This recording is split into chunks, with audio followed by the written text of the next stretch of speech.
If you would just allow me a few minutes, please, to just review what I talked about during back to school night, a little bit about my background, because many of you were not able to be here. We immigrated from the Philippines, and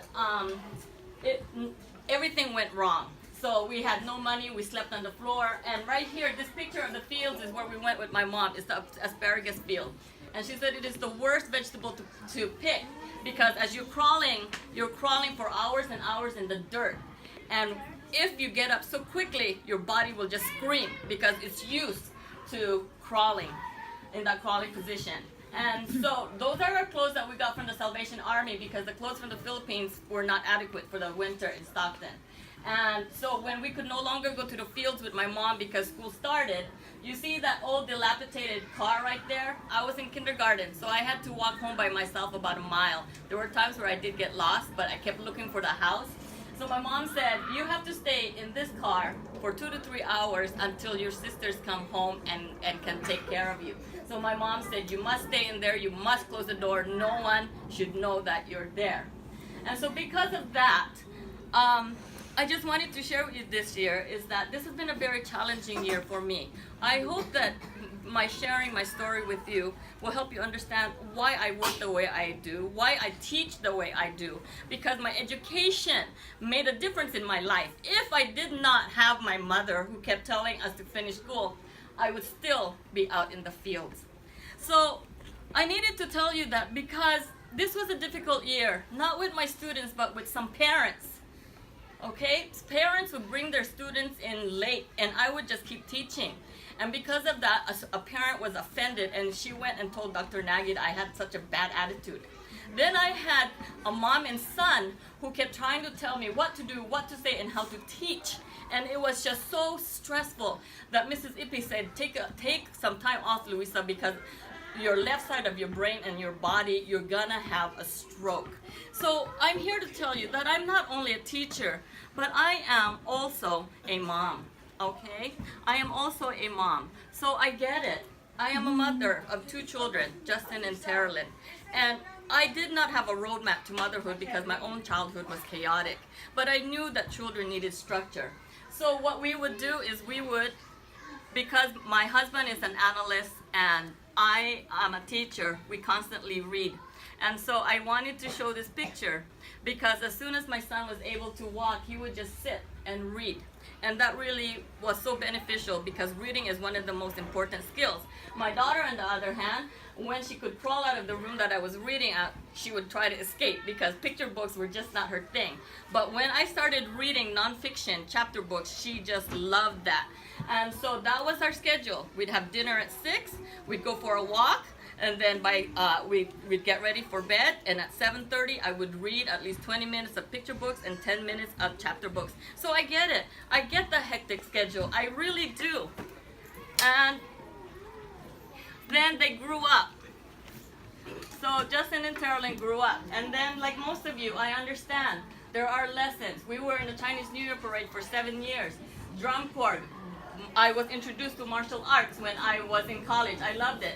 When my mom was in the convalescent hospital, Justin and Terrelyn played violin. So I get it that we have hectic schedules. I even had to wake up at 5:30 in the morning because my son, I couldn't give him cereal or toast. He needed a full meal. And my mother said, do the best that you can do with your children. And then here, I'm sure many of you heard the story about my father. I had extreme versions of parenting. My father is illiterate. He didn't know how to speak and learn to read in any language. He made our lives a living nightmare. We did not know if we would be safe every single day when he became intoxicated.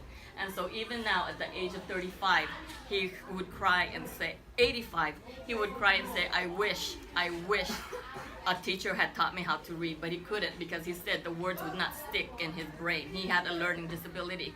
So he was angry and frustrated most of the time because he knew he was missing out in life. And here's my mom. She stood up. She was paralyzed, but she needed to be Eagle Scout with my son. And she said, whatever happens, you just persevere and you just keep going because that's what's going to help you have choices when you grow up.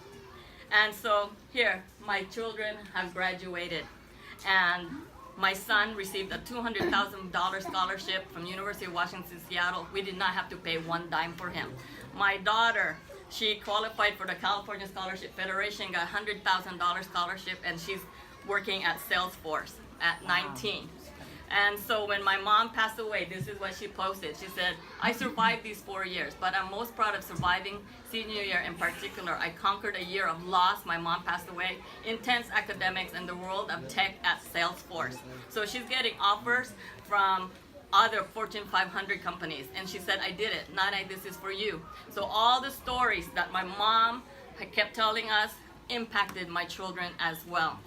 And this is my son. The day he graduated from college, he also got commissioned as a naval officer. He's in flight school right now in Florida.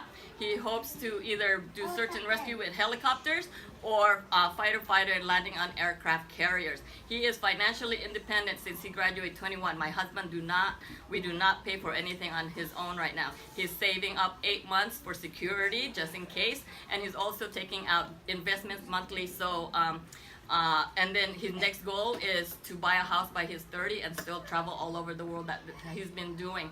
And finally, here, I needed to share this because this is my mom's legacy. She said to finish school, trade school or university, travel the world because you have a better appreciation of what you have here in the United States. Be independent. She told all 6 of this. Live on your own so you know you can take care of yourself and your children. I'm glad she really emphasized that because when my children were in 3rd and 7th grade, my husband said, I have this business model I want to try. So I said, go for it. You're only 45, you might as well do it now. And he went for it. So overnight, I became a single parent while he was in Hong Kong and China doing his business. But he's happy now because if clients are rude or disrespectful, he just drops them. And my mom said, be passionate about your life and your work. Do your best because that is all anyone can ever ask of you. Show perseverance because you never know where your journey will take you. And then her thing is never, ever, ever be late because it's just rude and disrespectful to the people who are waiting for you. And my mom said, she, for instance, my son, he said, Mom, I'm supposed to be on base by 7, but I get there at 6:45. And I said, why do you get there so early? Because Nana said to never be late. And then I said, what do you do when you're waiting? He goes, I read the Wall Street Journal. So all of this is the legacy that my mom passed on to me. So sometimes if I do seem intense as a teacher, because I've lived with an adult that's illiterate, and it's a painful life. That is not what I want for my students. And so by hopefully navigating them and teaching them that there's a world waiting for them, that they'll have choices, my mom always made sure that we always had hope, and I'm so grateful for that. So I'd like to conclude this by asking all of you then, this was my mom's legacy. What will your legacy be for your child? Thank you for your